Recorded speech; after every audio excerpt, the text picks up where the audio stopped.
so we don't really have a before and after, but that didn't look anything like that. So Chris and Shane did a fantastic job. But if you look, there's still some on the ground, so we had a leak. So what we're doing is trying to simplify this. So put the plug back on there. This used to run into that hole from here with the hose that came to here. Now we pour with a hose like this. So we should be able to hook that onto the end of here. We're gonna run them into a barrel. Because what we found is that separates, and cleaning that out sucks. So the idea of that is it cleans itself a little bit before it goes and gets reused. But it ends up with a big sludge. So what we're gonna do is pump it right into here. We'll have a rotation. And as it settles, we're not gonna pump from the bottom, we're gonna pump from the top and refill that and then let it settle so that we're only putting good stuff, like better stuff anyway, into there. Because what we found is that we're throwing away really good stuff and going through it way faster. So there's the virgin stuff, which cleans all the valves, and then it goes into here. So we're gonna improve that process by this trial. So we'll probably get that on wheels, because everything should be on wheels. The other thing is we shortened the clean cycle by, it was 10 minutes, and we moved it down to 2 minutes yesterday, and it seemed just fine, but we'll have to keep an eye on that, so definitely a heck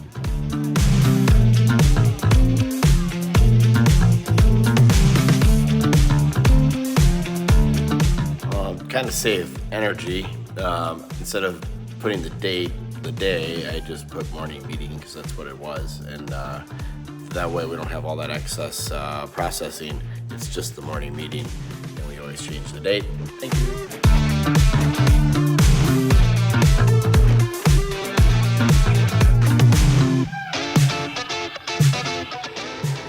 The old resin hose, got it off. Got the new one on. Cleaned up the hose clamps and put her back on.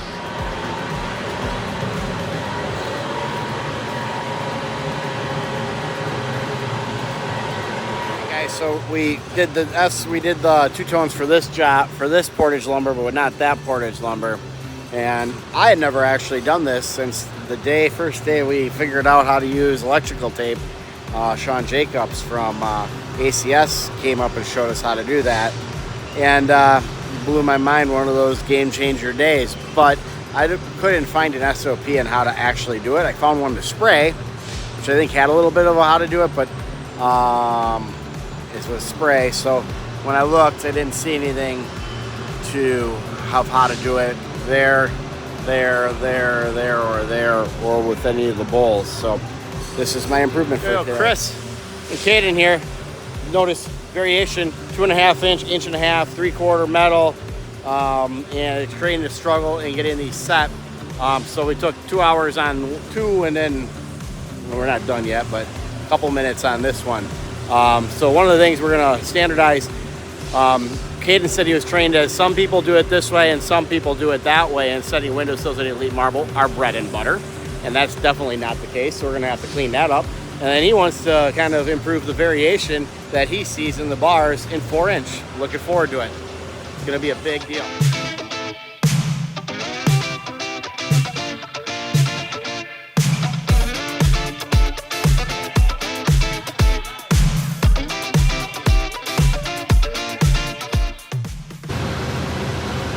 The first step is to identify the type of bowls that we need. So this one needs 2 white groove bowls.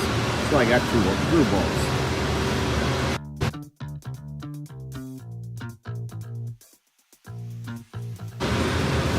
The next step is to use the honey liquid wax to release and clean the bowls, get all the clay off that you can, wipe on, and then wipe off.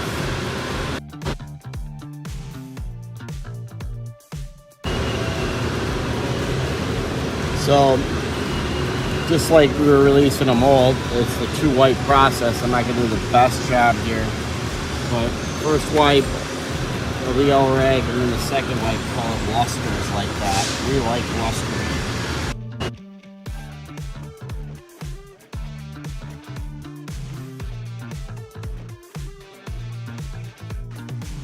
So in each of the locations. Usually we do it right here, but there's nothing in there. The next step is to get the yellow tape. This yellow electrical tape is 3/4 of an inch, and that provides us the 3/4 inch line. Important, and this may not be right, so we can update this, but we need to find a starting spot, and then we line that along the edge here. And it's important that we continue to turn this around and follow this nicely around. You can work your way back a little bit, because what we don't want to do is stretch this out. On a groove bowl, I think it's a little harder. When we do this, we go all the way around the bowl.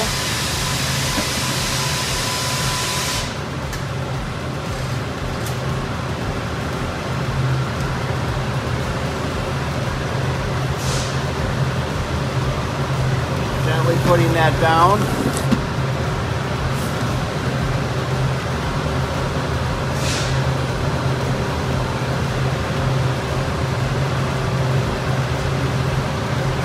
And then we come around and we want to pull it down.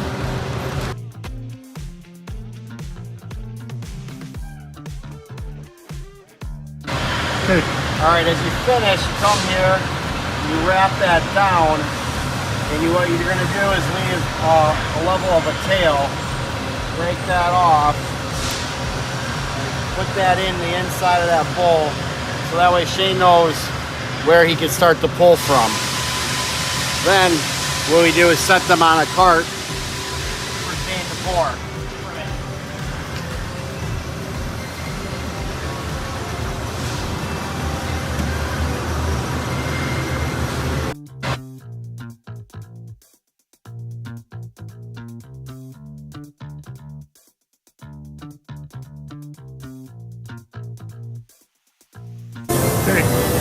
Hey Shane! These are white 2-tons for Portage lumber. They're set and ready over there. Let me know if you get them sprayed soon. That'd be great.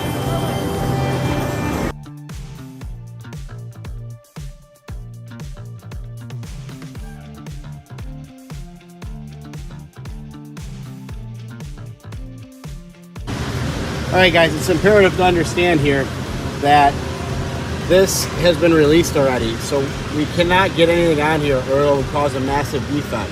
So we are only cleaning the clay line, and then when we wipe off, we are only wiping off there. It is imperative we do not touch this or it will peel. It is a massive defect. This is imperative. It is critical.